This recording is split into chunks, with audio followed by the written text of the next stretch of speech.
Le caméscope, ouais. Bonjour caméscope. Alors voilà, aujourd'hui mes amis, on va faire le cours numéro 11. Donc le cours numéro 11, c'est un cours qui s'appelle La foi de la graine de moutarde. La foi de la graine de moutarde. Qui c'est qui a entendu parler de la foi de la graine de moutarde déjà? Ok? La foi de la graine de moutarde, c'est certainement un des plus bels enseignements de Jésus-Christ. Mais à côté de ça, en même temps que c'est un super enseignement de Jésus, c'est un enseignement qui a été mal interprété souvent et qui a amené des tas de doutes. Et moi, je voudrais simplement vous rappeler le contexte dans la Bible et puis, en fin de compte, ce qu'on en dit et ce qu'on en vit quand l'enseignement n'est pas trop bon. Alors, l'histoire de cette graine de moutarde, on entend parler souvent de la graine de moutarde dans les évangiles, hein, mais je vais relever simplement celle de Matthieu, chapitre 17, versets 15 à 21.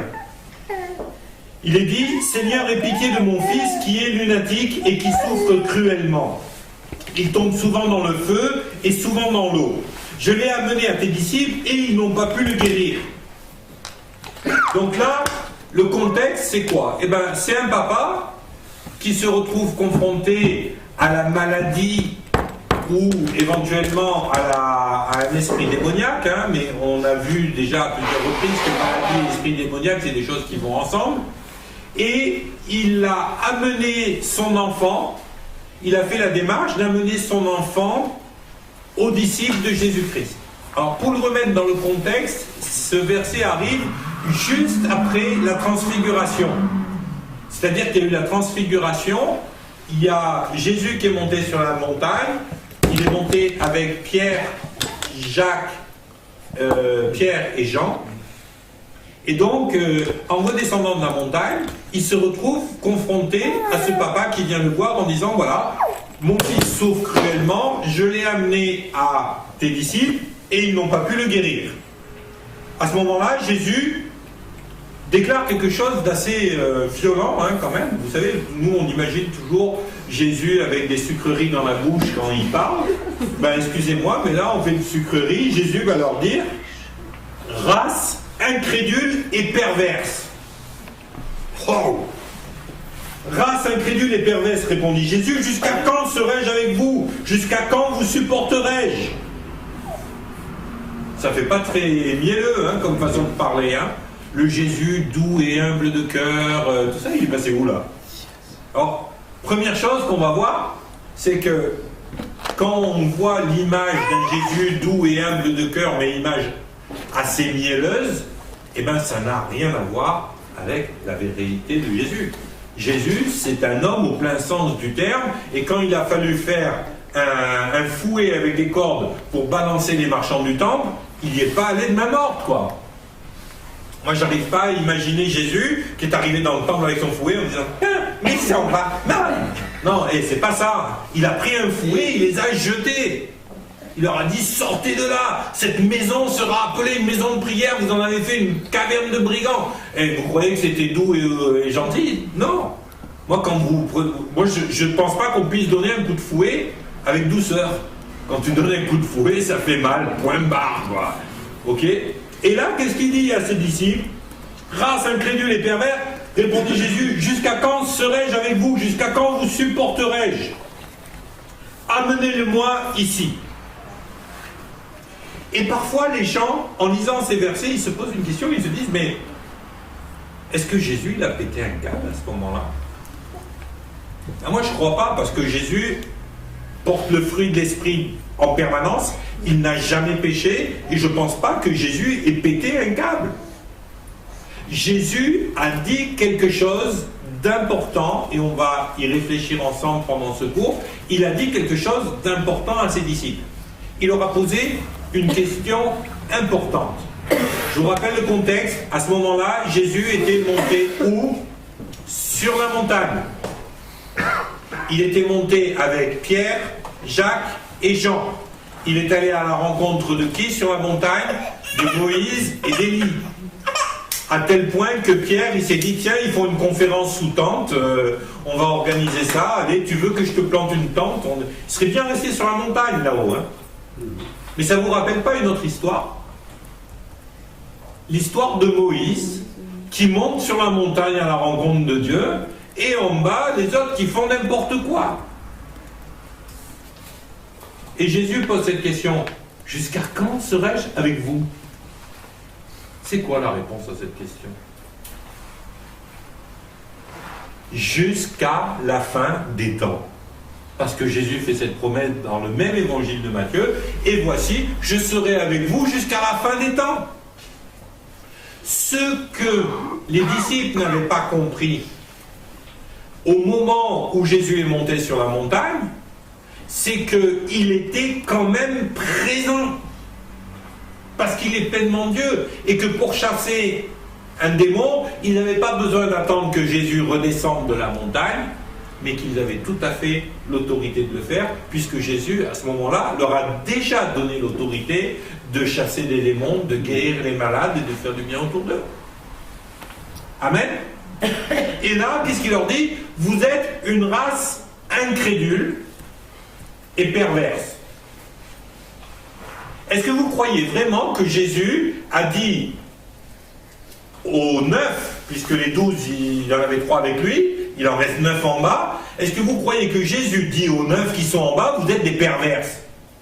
Ben non, il ne les traite pas de perverses. Il leur dit que vous êtes une race incrédule et perverse. Autrement dit, vous êtes une race qui est incrédule, qui ne croit pas dans les bonnes choses, mais dont la foi est pervertie. C'est leur foi qui est pervertie. C'est pas eux en tant que personne. C'est leur foi qui est pervertie parce que leur foi a été troublée du fait que Jésus était monté sur la montagne. Alors, là, vous allez me dire, on spécule peut-être, mais je pense que c'est intéressant à réfléchir. Mais pourquoi est-ce qu'il y avait un problème? Pourquoi est-ce qu'ils étaient décontenancés, les 9 qui étaient restés en bas? Ben, peut-être parce que déjà, Jésus, il a dit, mais Jean, Pierre, Jacques, venez avec moi, on monte sur la montagne. Et peut-être les autres, ils se sont dit, mais il nous abandonne, qu'est-ce qu'il fait là? Peut-être qu'ils étaient insécurisés parce que Jésus était monté sur la montagne avec 3 et puis il avait laissé les 9 en bas. Peut-être qu'ils étaient insécurisés parce que le gamin, il a commencé à avoir des manifestations démoniaques au moment où ils ont prié, puis ils se sont dit, oh Jésus il n'est pas là, Jésus il n'est pas là, qu'est-ce qu'on fait? Peut-être, il y a peut-être des tas de raisons humaines. Mais le fait est, c'est qu'il y a une constatation à faire, ils étaient incrédules. Donc, et souvenez-vous de ça, c'est important pour la suite. Ça veut dire quoi incrédule? C'est manquer de foi. Ils étaient incrédules et leur foi était pervertie. Parce que leur foi pensait que l'autorité était dans la présence physique de Jésus et non pas dans sa présence spirituelle et l'autorité qu'il leur avait donnée. Et là, mes amis, ça nous rappelle à chaque fois qu'on est là et qu'on entend, et vous l'entendrez certainement souvent dans votre vie, ah oui, mais ça c'était du temps de Jésus. Ah oui, non, mais si Jésus était là, il aurait été guéri. Mais excusez-moi, mais Jésus, il est là ce soir, oui ou non? Pourquoi? Parce que nous sommes assemblés en son nom. Amen. Donc si Jésus a dit, quand vous vous assemblez en mon nom, je suis présent au milieu de vous, c'est pas un menteur. Si Jésus a dit, je serai avec vous jusqu'à la fin des temps, c'est pas un menteur. Alors bien sûr qu'il n'est pas là physiquement, sauf si je touche Émile, je touche une partie du corps de Christ, donc voilà. Mais bien sûr que Jésus, il n'est pas là. Il pourrait d'ailleurs très bien apparaître au milieu de nous. C'est arrivé que Jésus apparaisse au milieu d'une pièce où les gens étaient assemblés en son nom. C'est écrit dans la Bible, mais ça a été témoigné et vu plusieurs fois par la suite. Jésus, il est apparu dans un corps physique à Paul. Ok, il est apparu sur le bord du lac de Galilée aux disciples et il les a en plus invités à faire un barbecue avec des sardines. C'est super. Ok, donc on voit bien que c'est pas le problème. C'est pas la présence physique de Jésus qui va amener le miracle. C'est le fait que son esprit repose en nous puisque nous sommes nés de nouveau et c'est le fait qu'il avait souffler sur ses disciples pour leur donner l'autorité afin qu'ils puissent manifester les signes, les prodiges et les miracles quand il les a envoyés de par eux. Amen. Alors, on se retrouve aujourd'hui avec cette histoire. Et ensuite, Jésus, on continue à lire le texte, Jésus parla sévèrement aux démons qui sortit de l'enfant, et l'enfant fut guéri à l'heure même. Retenez bien ce mot, l'enfant fut guéri à l'heure même. Jésus, il a prié immédiatement, et l'enfant a été guéri à l'heure même. Ça n'a pas mis 10 ans pour que le démon y parte. Ça n'a pas mis 10 personnes qui ont hurlé dans les oreilles de l'enfant, dans le nom de Jésus, quitte son corps. Non, ça a pris quoi? Ça a pris Jésus qui a parlé sévèrement à l'enfant, au démon qui était dans l'enfant. Il lui a parlé sévèrement, le démon est sorti, et l'enfant fut guéri. Et là, mes amis, de nouveau, je vais vous dire, quand vous priez pour un malade et qu'un malade est guéri, vous le libérez d'une oppression démoniaque. Parce que la maladie, c'est le salaire de la mort, du péché. C'est l'œuvre du diable. C'est pas Dieu qui envoie les maladies aux gens pour les éprouver. Non, la maladie, c'est quelque chose de démoniaque. Autrement dit, quand vous priez pour que le gars il soit guéri d'un rhume, d'une sinusite, d'une appendicite, ou pour ressusciter un mort, c'est la même chose qui se passe. Le dernier ennemi, la Bible nous dit, c'est la mort. Et Jésus est même vainqueur de la mort. Amen. Donc, on voit que ça a été fait immédiatement. Un peu plus loin, alors les disciples s'approchèrent de Jésus et lui dirent en particulier, « Pourquoi n'avons pas pu chasser ce démon ?» Et Jésus va leur répondre, « C'est à cause de votre incrédulité. » Autrement dit, c'est à cause de votre manque de foi. Amen. Incrédulité, ça veut dire manque de foi. Je veux vraiment que vous accrochiez les mots qu'on est en train de dire parce que vous allez voir que ça va nous servir à démonter une des plus grandes fumisteries qu'on a entendues parfois dans la Bible. Je vous le dis en vérité, si vous aviez de la foi comme un grain de sénévé ou de moutarde, vous diriez à cette montagne, transporte-toi d'ici, et elle se transporterait. Rien ne vous serait impossible. Mais cette sorte, là, on va mettre une parenthèse de démon, mais je le mets entre parenthèses, vous allez voir pourquoi, ne sort que par la prière et le jeûne.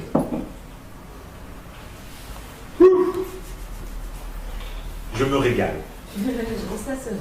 Je me régale. Ça, mes amis, j'ai crié à Dieu et j'ai reçu une révélation de ça. Et ça a bouleversé ma vie. Vous savez quoi? Quand j'étais jeune converti, tout jeune converti, j'arrivais de Nouvelle-Zélande, j'avais traîné un petit peu sur la côte d'Azur, puis j'étais monté dans le Haut-Var, j'avais pris la décision de m'éloigner de la côte parce que je ne voulais pas retomber dans mes travers du passé. Donc je vais me mettre dans un village qui s'appelle Figanière, dans le Haut-Var, loin de tout, et au moins comme ça, je risquais pas d'être tenté ni par rien. Voilà. C'était difficile. Hein. J'étais avec mes chèvres, de toute façon. Mes chèvres, ma guitare, ma Bible, je gardais les chèvres, je jouais de la guitare, je lisais les psaumes, je chantais les psaumes, et puis je lisais la Bible, et puis j'étais content, puis je m'étais éloigné, vous savez, et je crois que parfois, on aurait bien besoin d'apprendre à s'éloigner de la tentation. Parce que moi, je connais trop de gens, oh non, non, moi j'ai Christ en moi, il n'y a pas de problème, oh non, non. Et moi je dis toujours, si tu veux pas tomber, marche pas au bord d'une falaise, quoi. Si tu marches au bord de la falaise, tu n'as pas besoin de sauter pour tomber. Il suffit d'un tout petit faux pas et tu tombes. Et tu... Ok? Donc, on se retrouvait dans mes collines avec mon chien, mes chèvres, ma guitare et ma Bible. Et un jour, ma Bible me raconte l'histoire de la graine de sénévé. Si tu avais la foi comme un grain de sénévé, tu pourrais dire à cette montagne, jette-toi de là et transporte-toi dans la mer. Waouh! Intéressant! J'ai essayé. Ah, ça vous fait rire, hein? Mais moi, vous savez, j'étais un petit converti, un petit jeune converti, ça faisait même pas un an que j'étais converti. Alors j'étais là, j'ai regardé autour de moi, le Haut-Var c'est plein de collines, j'en ai pris une petite, je voulais montrer que je marchais dans l'humilité, hein. Puis je me suis dit, t'es une île de plus dans la baie de Saint-Tropez, ça serait super beau avec les bateaux et tout. Là, je dis, non de Jésus. Waouh! Et vous savez ce qui s'est passé? Rien du tout. Il n'y a toujours pas d'île dans la baie de Saint-Tropez. Et la colline, elle est toujours au même endroit. Et vous savez pourquoi? Parce que c'était pas nécessaire. Peut-être. Parce que j'ai ça pris au servait à premier rien. degré, parce que ça servait à rien. Parce que tu n'avais pas la foi de la graine de moutarde. Parce que je n'avais pas la foi de la graine de moutarde, c'est la réponse la plus logique, puisque la Bible me dit, si tu as la foi de la graine de moutarde, tu peux prendre cette colline et l'ordonner de se jeter dans la mer. Tu l'as fait sans conviction. Ah non, non, j'avais la conviction, je peux vous garantir. Hein. Mais pas- Ah non, moi je me voyais déjà en plus business, une nouvelle île, genre en possession. Je dis c'est chez moi qui ai fait ça. Je me voyais le petit restaurant, les calanques, c'est tout. Non, non, c'est pas une question de conviction ou pas de conviction, je vous assure que je l'ai fait. Le problème, c'est en effet, comme dit Nathan, c'est que je n'avais pas la foi. Et là, quelque temps après, j'ai commencé à fréquenter des chrétiens, j'ai commencé à aller à l'église. Et puis j'ai entendu pour la première fois, oh, si tu as un tout petit peu de foi, comme une graine de moutarde, tu peux faire ça. Et là, ça a commencé à me choquer, parce que je me disais, j'ai la foi en Jésus-Christ. Cette foi, c'est quand même la foi du salut. J'ai arrêté la drogue. J'ai arrêté de courir après tous les jupons qui passaient. J'ai arrêté de voler. J'ai arrêté d'être malhonnête. Parce que j'ai la foi en Jésus-Christ. Mais du coup, je me suis dit, mais j'ai peut-être pas la foi. Parce que s'il suffit d'un tout petit peu de foi pour faire un truc comme ça, et que moi, j'arrive même pas à le faire, c'est que j'ai même pas un petit peu de foi. Et si j'ai même pas un petit peu de foi, comment je peux être sûr d'être sauvé? Et là, ça a commencé à être pour moi un crève-cœur. À chaque fois que je lisais ce passage, j'étais mal. À chaque fois que j'y pensais, j'étais mal. À chaque fois que j'entendais une prédication sur la foi de la graine de moutarde, j'étais mal. Jusqu'au jour où, dans une convention des années après, il y a un pasteur qui est arrivé et puis qui m'a raconté une histoire avec plein d'autres, on était plein sous la tente, là, un petit chapiteau. Il nous a raconté l'histoire de la petite graine de moutarde. Oh, moi j'aime les histoires de petites graines de moutarde. Alors il nous a raconté, il dit, il était une fois, dans un petit sac de papier, des centaines de petites graines de moutarde qui faisaient la teuf ensemble. Ah, elles étaient là, elles étaient toutes ensemble. Puis entre graines de moutarde, on se comprend, on parle le même langage, on est tous là. Et puis c'était la grande teuf, la grande teuf, la grande teuf. Tout le monde était heureux, tout le monde était ami, tout le monde était dans le bonheur parfait. Et tout d'un coup, une grande lumière aveuglante est arrivée parce que le paysan a ouvert le sac. La lumière est arrivée. Et puis il y a deux énormes doigts qui sont descendus et qui ont saisi une petite graine de moutarde. Et ces deux doigts l'ont sorti, ils l'ont séparé de ses amis, la lumière était aveuglante, et ils l'ont jeté dans la terre. Ah, la terre, c'était sale, c'était froid, c'était désagréable. La petite graine était là et criait, mais qu'est-ce qui se passe? Qu'est-ce qui se passe? Pourquoi on fait ça? Et à ce moment-là, le paysan a recouvert la graine avec la terre sur le dessus. Il l'a enterrée vivante. Alors là, déjà, vous avez les 99 chrétiens sur le groupe de sang qui partent en courant. Là, c'est pas une brebis qui est perdue, c'est 99 qui partent en courant. Le seul qui reste, c'est celui qui n'a pas compris. Qu'est-ce qui lui est arrivé? Démission. Oh, mais pourquoi Dieu a-t-il permis que je sois enterré vivant? Moi, j'étais tellement contente avec toutes mes copines, petites graines de moutarde. Si le grain ne tombe en terre et ne meurt, il ne portera pas de fruit. Alors tout d'un coup, la petite graine de moutarde, elle s'est souvenue du verset du grain qui tombait en terre. Elle s'est dit non, il faut que je... Allez, hop. Et elle a commencé à pousser sur ses petits pieds. Et c'est devenu des petites racines qui se sont enfoncées dans la terre. Puis elle a poussé sur ses petits bras. C'est devenu deux petites branches. Et puis, hop, les petites branches ont fini par arriver à sortir de terre. Et là, oh, catastrophe! Le soleil était là à la guetter pour la faire rôtir. Tu fais bien la graine. C'était bien. Ah ouais. Et la petite graine, elle a commencé à être rôtie. Alors là, elle s'est dit, ouais, c'est l'avalanche de catastrophe. Bon, c'est moi, j'étais enterrée vivante, j'ai essayé de reprendre courage. Et voilà, maintenant, le soleil va me cramer. Elle aurait pu s'arrêter là, hein. Nous, la plupart d'entre nous, on se serait arrêté là. Mais non, elle continue à pousser, elle pousse sur les petites racines. Et puis tout d'un coup, voilà qu'un ver de terre horrible, aigu, horrible, clac, clac, clac, clac, clac, clac, et commence à lui mordre les racines. Mais la petite graine, elle va jusqu'au bout. Et vous savez pourquoi la petite graine, elle va jusqu'au bout? Parce que la petite graine, elle a quelque chose d'inscrit dans ses gènes.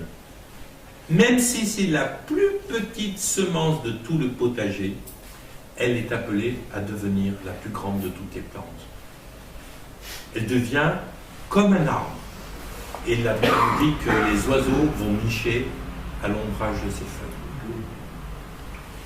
En vérité, lorsque Jésus dit « Si vous avez la graine d'un grain de sénévé, vous pouvez dire à cette montagne, jette-toi de là », il ne nous parle pas de la taille du grain, il nous parle de cette foi indéfectible que la graine possède, quelles que soient les circonstances, elle sait qu'elle a été créée pour devenir la plus grande des plantes du potager. Ce genre de foi, mes amis, déplace toutes les montagnes.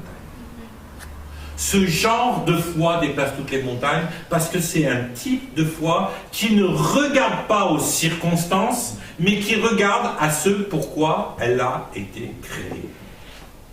D'où l'important, mes amis, 1, de savoir que c'est Dieu qui nous a créés, 2, de savoir qu'il nous a tissés dans la sein de notre mère avec un projet pour nous, avec des dons et des qualités et un appel et une destinée, 3, que cet appel et cette destinée, c'est des projets de bonheur et non de malheur. Si vous savez ça de façon inconditionnelle au fond de votre cœur, alors mes amis, vous avez la foi qui peut déplacer toutes les montagnes qui seront devant vous dans votre vie. Pas juste pour faire beau au milieu de la baie de Saint-Tropez, parce que bientôt ce ne sera plus une baie si on envoie toutes les montagnes là-bas, mais par contre, toutes les montagnes qui se dressent, celle de la pauvreté, celle de la maladie, celle de la dépression, toutes les montagnes qui se dresseront contre vous, vous pourrez les surmonter parce que vous avez cette foi incommensurable de la graine de moutarde. Cette foi qui ne regarde en aucun cas aux circonstances, mais qui va regarder à ce pourquoi Dieu l'a créé. Amen. Amen. Amen sur Internet. Moi je trouve, pour moi ça a été une révélation. Quand le gars m'a dit ça a été vraiment une révélation et tout d'un coup je me suis dit mais ma foi elle n'est pas si petite que ça. Elle n'est peut-être pas encore assez grande pour déplacer toutes les montagnes, mais elle n'est pas petite parce qu'elle a déplacé déjà une montagne devant moi. C'est la montagne de l'enfer. Cet enfer, qui était une montagne impossible à traverser par moi-même, a été balayé par la foi que j'ai eue en Jésus-Christ. Donc mes amis, sachez une chose, c'est que la foi dont Jésus parle à ses disciples, c'est une foi qui ne regarde pas aux circonstances. Et quelle que soit la situation dans laquelle vous vous trouvez, sachez que Dieu vous a créé pour un but particulier. Ce but, c'est quoi? C'est d'être co-héritier avec Christ et de faire des choses encore plus grandes que celles que Jésus a fait lorsqu'il marchait sur cette terre. Voilà ce que dit la Bible. Amen, mon pote. Voilà ce que dit la Bible. Et mes amis, je suis désolé, mais moi, soit je crois à ce que dit la Bible, soit j'y crois pas. Alors, je ne veux pas remettre ça en question. Jésus a dit, voici les signes qui accompagneront ceux qui ont cru. Mais encore faut-il qu'ils aient la foi de cette graine de moutarde qui ne regarde pas aux circonstances, mais qui regarde à ce que Dieu dit. Amen. Alors maintenant, on va aller un petit peu plus loin. y a plusieurs types de foi dont la Bible nous parle. En vérité, on peut en dénombrer 3. Il y a 3 types de foi particuliers dont Dieu nous parle. Le premier des types de foi, c'est ce que je vais appeler la foi naturelle. La foi naturelle, c'est quoi? La foi naturelle, c'est la foi que tout le monde a. Vous prenez n'importe quelle personne qui est en train de marcher dans la rue, elle va avoir la foi dans un certain nombre de choses. Cette foi naturelle, la plupart du temps, elle est basée sur l'expérience, elle est basée sur l'apprentissage. On peut dire que les gens, ils ont foi dans la médecine. Quand vous êtes malade, vous faites quoi? Vous allez voir le médecin. Pourquoi? Parce que vous avez la foi qui peut faire quelque chose pour vous. Pourquoi est-ce que vous avez la foi qui peut faire quelque chose pour vous? Parce que depuis tout petit, quand vous êtes malade, on vous amène chez le médecin, et puis il vous soigne, et puis ça va mieux. Autrement, vous ne seriez pas là. Ok? Donc, ça, c'est une foi naturelle. Il y a une foi que l'on a dans les politiques. Vous savez, aux dernières élections, il y a un paquet de gens qui ont eu la foi de croire dans ce que les politiciens disaient. Ils peuvent être déçus parfois. Souvent. Souvent, même. Mais ça fait bien partie du domaine de la foi. Donc, qu'est-ce que c'est que la foi? C'est une foi qui est basée sur l'expérience de chacun. Et quand on fait la formation sur la relation d'aide, on parle énormément de cette foi. Parce que, mes amis, cette foi qu'on appelle la foi naturelle, c'est une foi qui est basée sur l'expérimentation de nos 5 sens physiques et de tout ce que l'on a appris. Et cette foi-là, elle va toujours venir s'opposer à la foi que vous pouvez avoir en Dieu. Votre foi naturelle, elle vous dit, c'est pas possible de ressusciter quand on est mort. C'est vrai ou pas? Ok.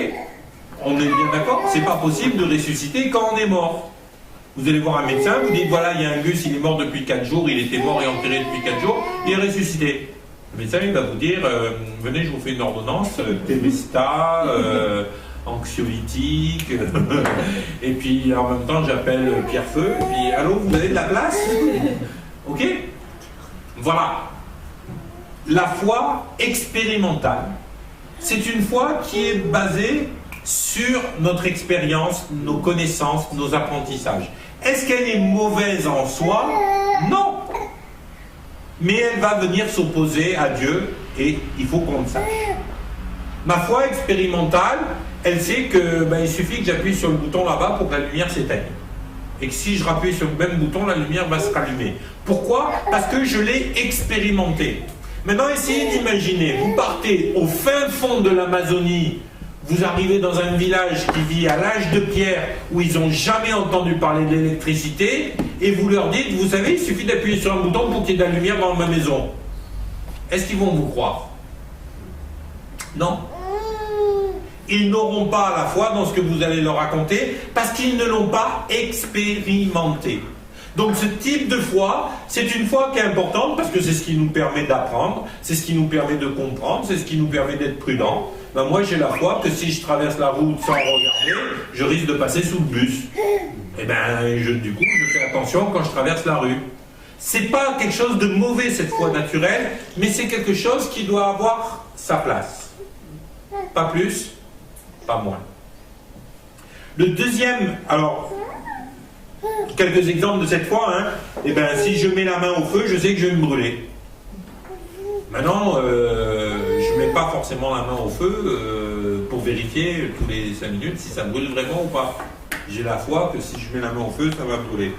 J'ai la foi que si je me dispute avec ma femme, je vais être malheureux. Pourquoi? Parce que je l'ai expérimenté. Quand je me dispute avec ma femme, je suis malheureux. Parce qu'elle me dit des choses que j'ai pas envie d'entendre, moi je lui dis des choses qu'elle n'a pas envie d'entendre, et puis c'est dur, c'est jamais agréable. Mais par contre, j'ai la foi que si je demande pardon et que je retourne vers ma femme et que je ne touche pas sur ma colère, j'ai la foi que ça va s'arranger. Et puis ça fait 28 ans que ça s'arrange. Amen? C'est quelque chose d'important. C'est un exemple de foi.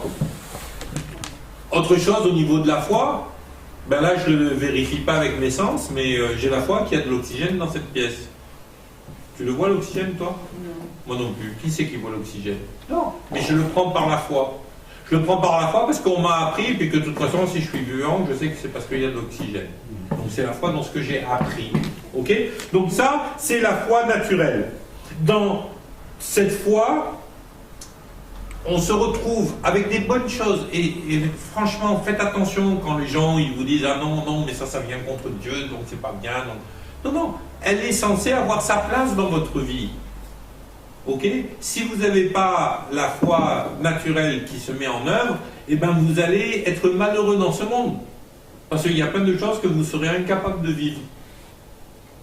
Et vous savez, parfois les gens, ils sont là, excusez-moi, mais ils ont une foi spirituelle qui est complètement déséquilibrée et qui est complètement à la masse. Et ils sont malheureux. Et ils ne sont pas plus spirituels que les autres. Apprenons à mettre chaque chose à sa place. Le deuxième, alors, pourquoi cette foi, elle va venir à l'encontre de ce que l'on vit au niveau biblique et au niveau de notre foi spirituelle? Eh ben, c'est ce que dit Galates 5, versets 16 à 18. Je dis donc, marchez selon l'esprit et vous n'accomplirez pas les désirs de la chair, car la chair a des désirs contraires à l'esprit et l'esprit a des désirs contraires à ceux de la chair. Ils sont opposés entre eux afin que vous ne fassiez point ce que vous vouliez, mais que vous soyez conduits par l'esprit et donc vous n'êtes plus sous la loi. Amen. Ok. Nous avons des tas de choses dans la Bible qui montrent cette opposition qui va arriver entre la foi naturelle et la foi en Dieu.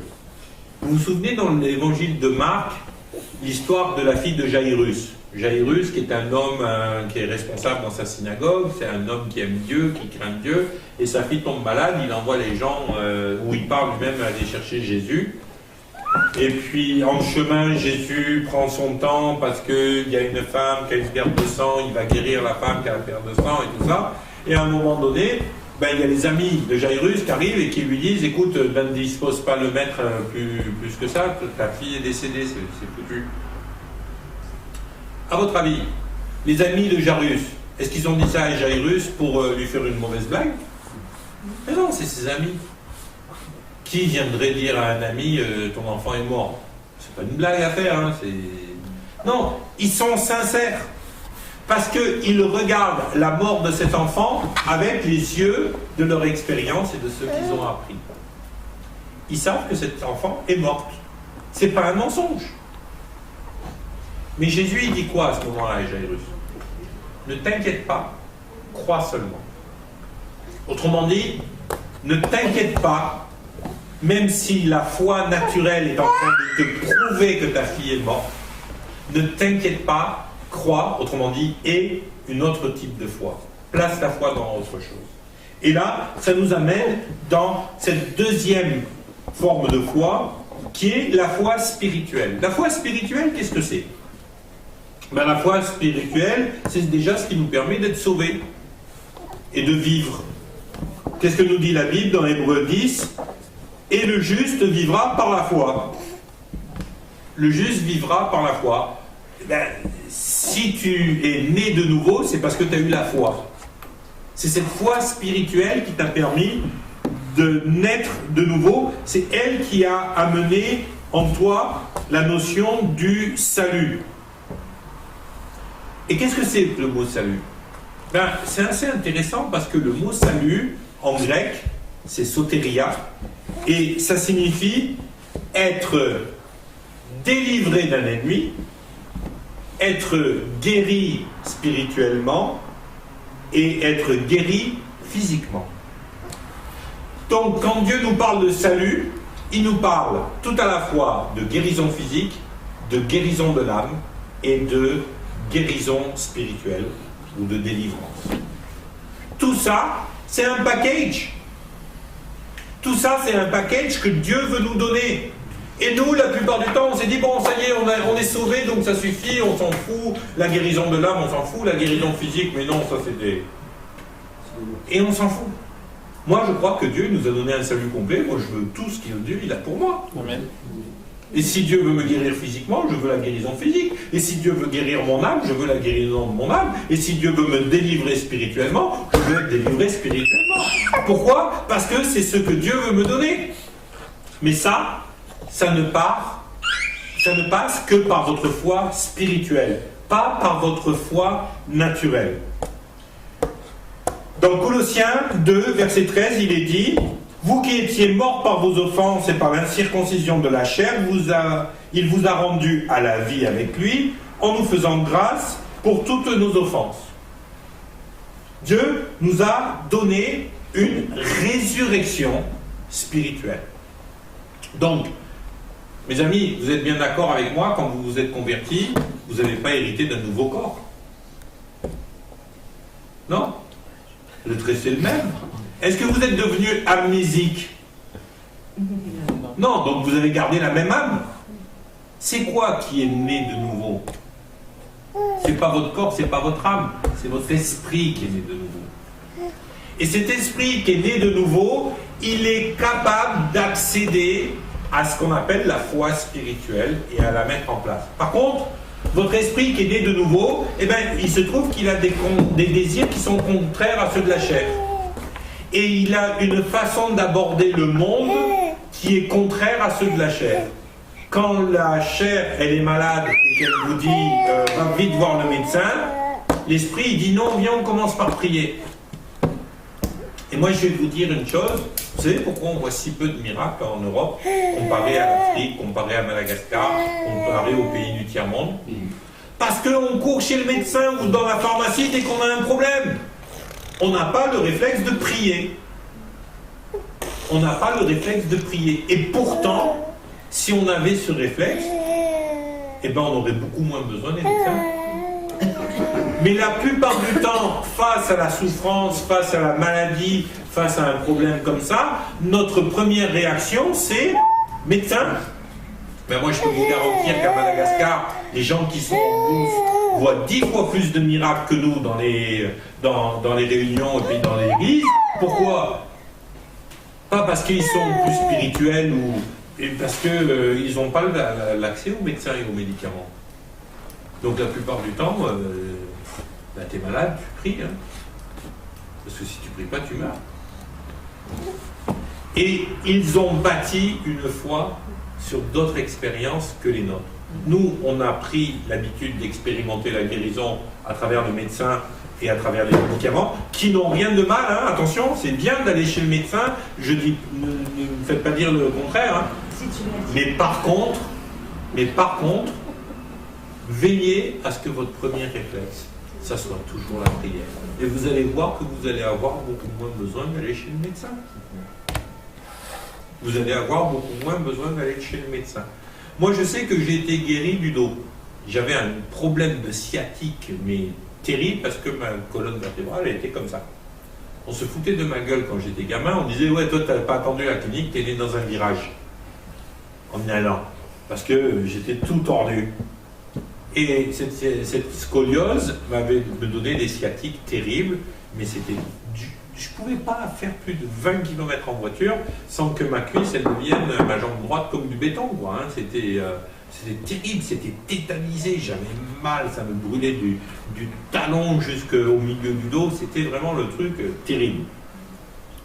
Et un jour, j'ai été guéri. J'ai été guéri pendant une convention. Il y a eu un appel, ouais, je vois des gens qui souffrent du mal de dos. Tu parles, c'est le mal du siècle. On était 2500 dans la convention, le mec il risquait pas de se tromper. Hein. Alors j'étais un peu sceptique, j'avoue. Je dis ouais, mais je souffrais tellement parce qu'on avait fait 700 km pour se rendre à la convention, c'était le premier soir qu'il y a eu ce truc. J'étais là et puis bon allez, va. Et là, il y a tellement de gens qui ont levé la main qu'il n'a pas pu prier pour tout le monde, évidemment. Alors il a dit bon, restez assis. Et puis, demandez aux personnes qui sont assises à votre droite et à votre gauche de prier pour vous, pour la guérison. Et à ma droite, j'avais ma femme, à ma gauche, j'avais Karima, la meilleure amie de ma femme, la deuxième maman de Nathan et de Maël. Alors, je leur ai dit, vous voulez mal prier pour moi, hein, s'il vous plaît? Ah ouais, tout d'un coup. Alors, elles ont posé toutes les deux les mains sur moi, et puis là, le gars, il a prié, Seigneur, je te demande de redresser tout ce qui est tordu. Oh, punaise. C'est comme si qu'une boule de feu était rentrée dans mon crâne et m'était sortie à l'autre bout. Quand tu es assis, tu vois pas où ça sort. Quoi. Mais ça a été dingue parce que à ce moment-là, ma colonne a été redressée. Je n'ai plus jamais souffert de scoliose et je n'ai plus jamais souffert de sciatique.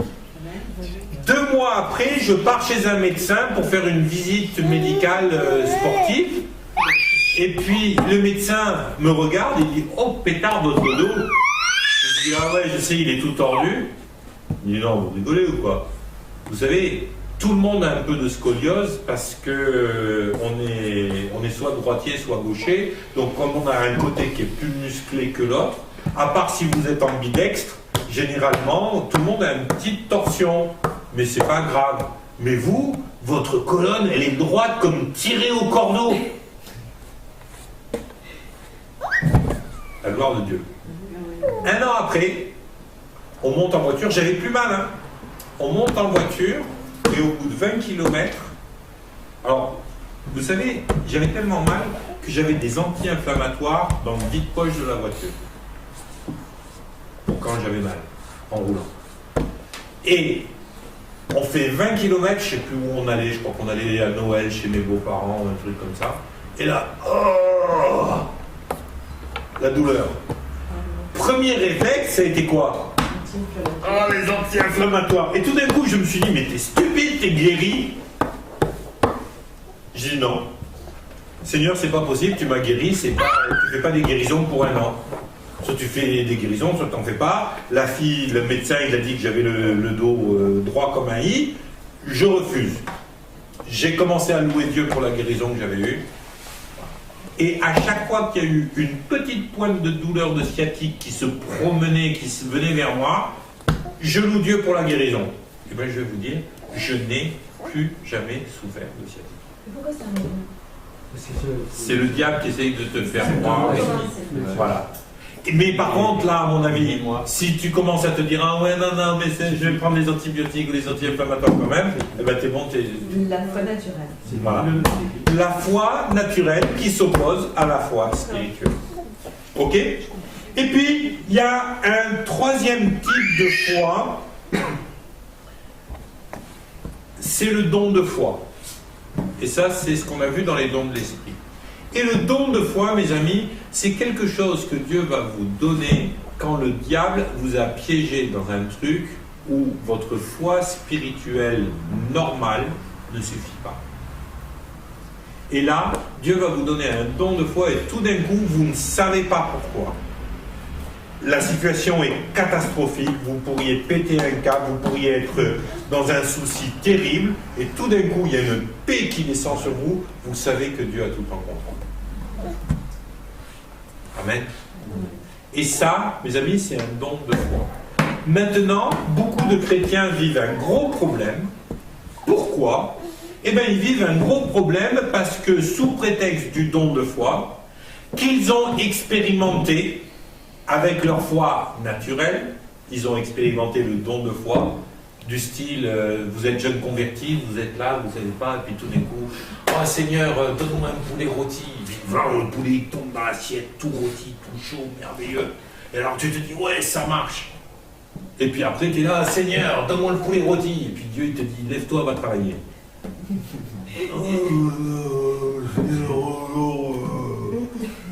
Ok? Si vous croyez que le don de foi, il est là pour pallier à votre manque de foi qui est dû au fait que vous n'avez pas entraîné votre foi, alors vous allez l'attendre longtemps, le don de foi. Par contre, la Bible nous dit que le diable ne pourra jamais nous tenter au-delà de notre capacité à résister. C'est-à-dire que si Dieu il vous attend à ce niveau de foi, et que le diable il vient vous tenter là, et bien Dieu il va vous donner la foi supplémentaire pour faire face à l'épreuve et il va renvoyer le diable dans ses cimetières. Amen. Mais si Dieu vous attend là et que le diable il vous tente là, et bien Dieu il ne bouge pas. Et si vous répondez à la tentation là, c'est tant pis pour vous. Parce que si Dieu vous attendait là et que vous vous baladez par là, et bien Dieu il dit ben, tant pis pour toi. Mon grand, il est temps de bouger, il est temps. Et voilà pourquoi régulièrement les chrétiens sont confrontés à un truc. Ah, mais t'as pas parfait. Ben oui, pourquoi ça n'a pas marché? Ça n'a pas marché parce que Dieu s'attendait à ce que tu multiplies le capital de foi qu'il t'a donné au départ. Parce que vous êtes bien d'accord, au départ, on a tous reçu un capital de foi. Et c'est la même pour les uns et les autres. C'est la foi qui nous a permis d'être sauvés. Eh bien, si ce capital de foi, tu ne l'utilises jamais, que tu cours chez le médecin, que tu cours chez le machin, que tu cours chez ci, que tu cours chez là, parce que tu ne sais pas quoi faire avec le capital de foi qu'il t'a donné, tu ne vas jamais la faire grandir, ta foi. Et mes amis, je connais des chrétiens, ça fait 30 ans qu'ils sont convertis, et quand vous discutez avec eux, vous avez l'impression qu'ils ont la foi d'un nouveau-né en Christ, quoi. Et vous vous dites, mais attends, c'est pas possible, quoi. Pourquoi? Moi, l'autre jour, j'ai fait un entretien, mais j'ai halluciné d'entendre la personne me parler comme ça, parce que ça fait au moins 20 ans qu'elle est convertie, quoi. Et elle me disait des trucs, mais attendez, le b.a.-ba des jeunes convertis à la clé sur la porte, ils ont déjà assimilé ces choses, ils ont déjà marché avec ces choses-là, quoi. Qu'est-ce que tu fais après 20 ans de conversion pour se poser encore des questions comme ça, quoi. Alors, sachez que Dieu va vous donner un don de foi pour pallier un manque de foi normal, entre guillemets, parce que le diable vous aura tenté au-delà de ce qu'il devait faire. Mais par contre, Dieu ne vient pas au secours de votre foi si votre foi, elle n'est pas là où Dieu l'attend. Et là, je veux revenir à l'histoire de notre papa et de son enfant. À un moment donné, l'enfant est là et puis il dit quoi? Eh bien, il dit voilà, Seigneur, si tu veux, tu peux le guérir. Et Jésus dit, mais est-ce que tu crois? Et qu'est-ce que répond le papa? Il répond, je crois, mais viens au secours de mon incrédulité. Autrement dit, j'ai un tout petit peu de foi, Seigneur. J'ai juste assez de foi pour me jeter à tes pieds. Mais en vérité, je suis incrédule parce que tes disciples n'ont pas pu les guérir, parce que ça fait des années que j'essaye de trouver une solution pour mon gamin et puis j'en trouve pas. Alors Seigneur, c'est vrai que je suis complètement dans l'incrédulité, mais j'ai juste un petit peu de foi et cette foi, je te l'offre. Alors Seigneur, voici mon petit peu de foi, viens au secours de mon incrédulité. Et qu'est-ce qu'a fait Jésus? Il a répondu positivement. Pourquoi? Parce que ce papa est venu avec la foi que Dieu attendait de lui, celle de se jeter à ses pieds. Et il a répondu favorablement. Maintenant, je vous rappelle un truc qui est quand même assez intéressant, c'est que Jésus n'a jamais demandé à ce qu'on prie pour qu'il guérisse les malades. Jésus n'a jamais dit, nulle part dans la parole, priez, demandez au Père de guérir, ou priez, demandez-moi de guérir. Non, il a dit, priez, il a dit, allez guérissez les malades. Libérez les captifs. Guérissez les malades. C'est toi qui, quelque part, qui le guéris. Tu le guéris avec quoi? Tu le guéris avec ta foi qui a grandi et qui a expérimenté l'œuvre de Dieu et qui expérimente le Saint-Esprit. Et là, je crois qu'aujourd'hui, il y a beaucoup de chrétiens, quand ils prient, ils se plantent. Oh Seigneur, guéris-le. Alors, quand j'entends des chrétiens, Seigneur, si c'est ta volonté qu'il soit guéri, donc, là j'ai envie de mettre des calottes. Hein. Ah ouais, non, Dieu, lui, il n'aime pas. Il a qu'à crever. Attendez, vous imaginez Dieu? Est-ce que ce ne serait pas sa volonté que le gars il soit guéri? Alors Dieu, de façon arbitraire, il décide de guérir les uns et pas les autres. Alors, attendez, quel genre de Dieu ce serait? Non, la Bible nous dit que Dieu veut que tous soient sauvés. Qu'est-ce que ça veut dire sauver? Guéri physiquement, guéri dans notre âme, libéré spirituellement. Dieu veut que tous soient sauvés. Et pour ça, il t'envoie. Il te dit, allez, Sandrine, va et guéris les malades. Libère les captifs. Et nous, on est là, puis, ouais, mais Seigneur, si c'est ta volonté que le frère il soit guéri, alors s'il te plaît, prends pitié de nous, hein, parce que nous, pauvres pécheurs, hein. Voilà, c'est bon. Où est-ce que tu l'as vu jouer, celle-là? Ça n'a rien à voir avec l'évangile de Christ. Amen. Donc, si on veut, on est là et on dit, Seigneur, viens au secours de mon incrédulité. Aujourd'hui, et moi je vais vous dire, souvent je prie comme ça, Souvent je prie comme ça et je dis Seigneur, waouh, là devant ce truc je me sens pas capable, viens au secours de mon incrédulité. Et parfois j'ai le sentiment que Dieu il me dit, ben écoute, ça fait longtemps que tu devrais avoir passé le cap là. Puis parfois Dieu fait son miracle. Moi je sais que j'ai vécu un certain nombre de miracles ces dernières semaines qui m'ont époustouflé. Et puis là je me dis, ben Seigneur, j'ai envie d'aller de l'avant quoi. Mais il y a un moment donné où j'ai été quasiment dans le désespoir et j'ai crié à Dieu, j'ai dit Seigneur, j'arrive pas là, viens au secours de mon incrédulité, viens au secours de ma faiblesse, viens au secours de mon désespoir, viens au secours de mon manque de foi, viens au secours de ton serviteur parce que j'y arrive plus. Et vous savez ce qu'il a fait Dieu? Eh bien il est venu et puis il m'a libéré de l'angoisse, il m'a libéré de mon manque de foi, il m'a dit non bonhomme ça va marcher, t'inquiète pas. Apprenez à marcher dans la foi. Alors maintenant, on va revenir de nouveau à notre papa et à ce que Jésus dit après avoir libéré l'enfant. Vous vous souvenez, j'ai mis démon entre parenthèses. Vous savez pourquoi je l'ai mis entre parenthèses? Parce que dans le texte original, il n'existe pas ce mot. Le texte original ne nous dit pas que cette sorte de démon ne sort que par le jeûne et la prière, comme on l'a lu tout à l'heure, mais en vérité, ce texte nous dit cette sorte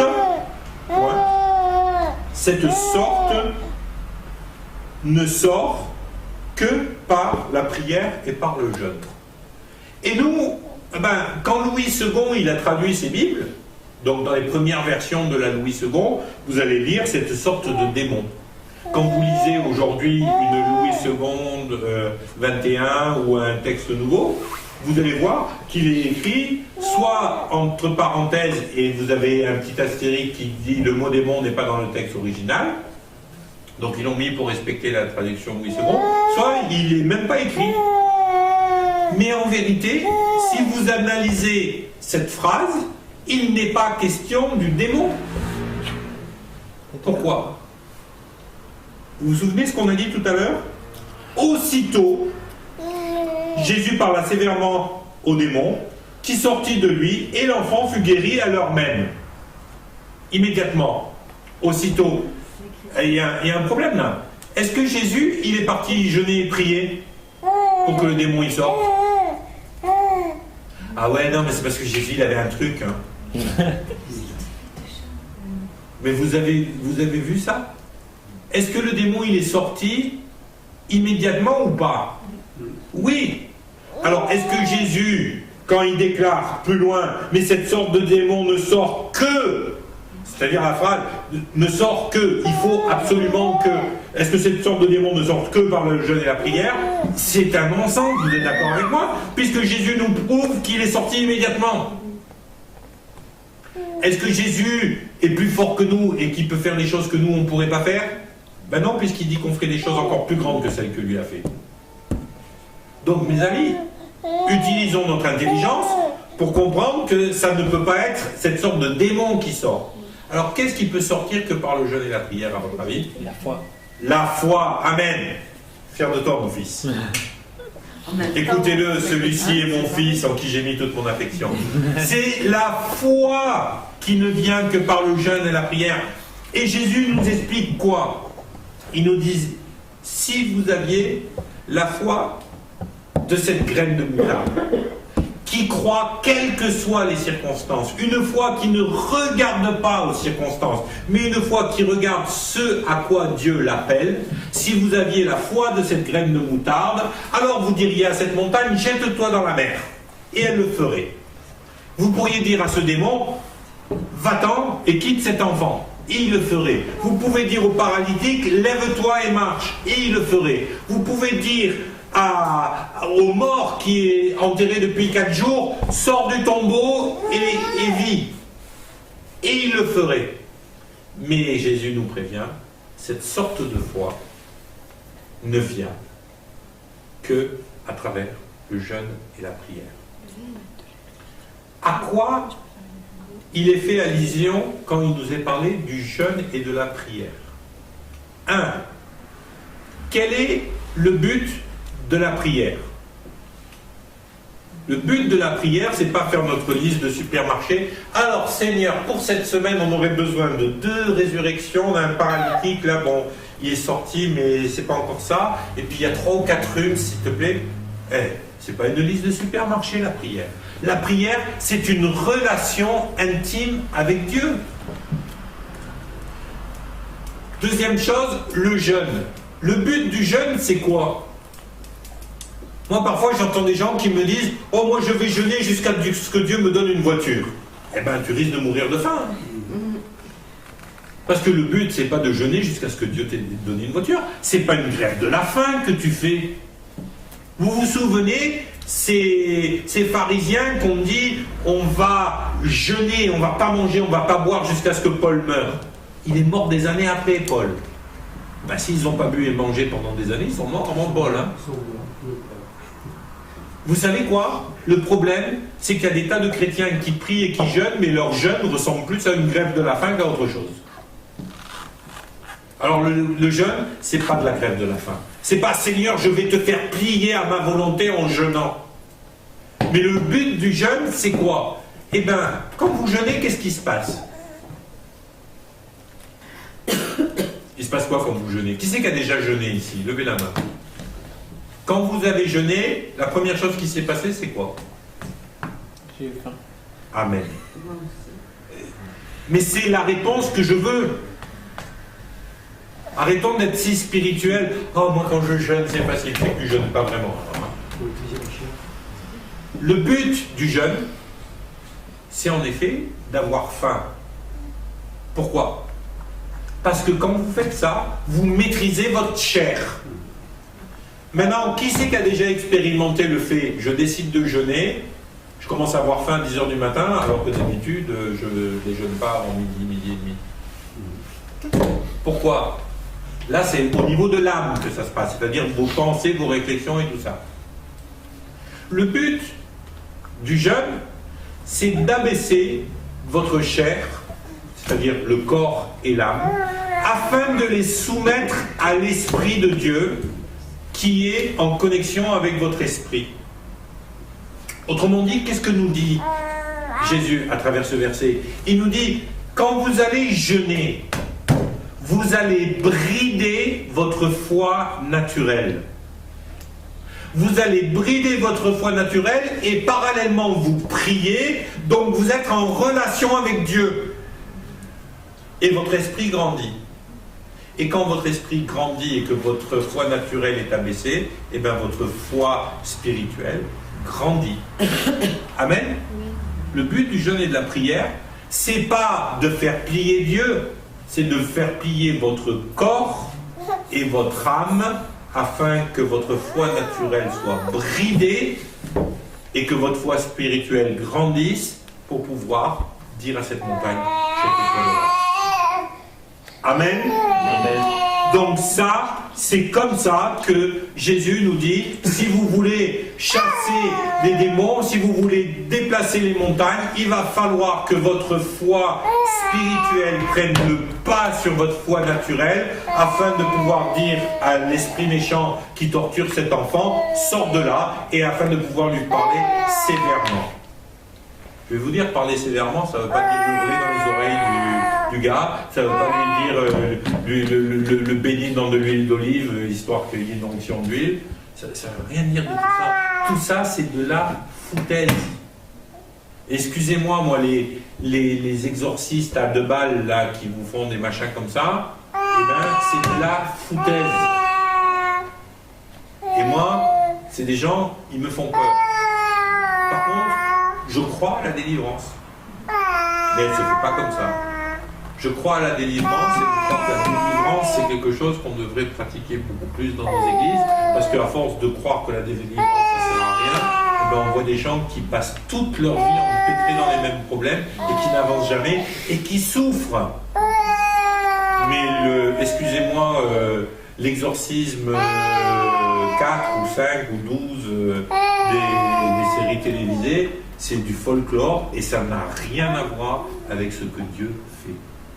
Il n'y a pas besoin de badigeonner les gens avec de l'huile, il n'y a pas besoin de leur envoyer de l'eau bénite, il n'y a pas besoin de se balader avec des crucifix.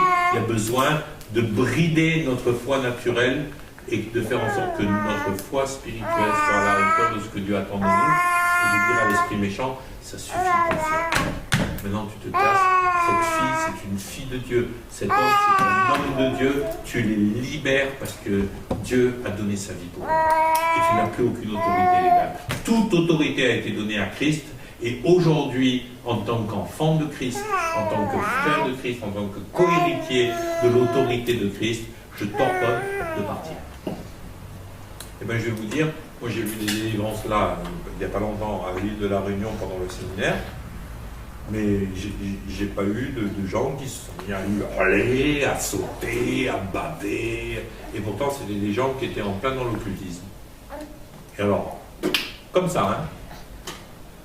Au moment où j'ai senti que ça montait, dans le nom de Jésus, maintenant tu te tais. Esprit méchant, tu te tais, tu te calmes. Je ne veux pas t'entendre, tu es lié, tu es bâillonné, jusqu'à ce que tu sois chassé.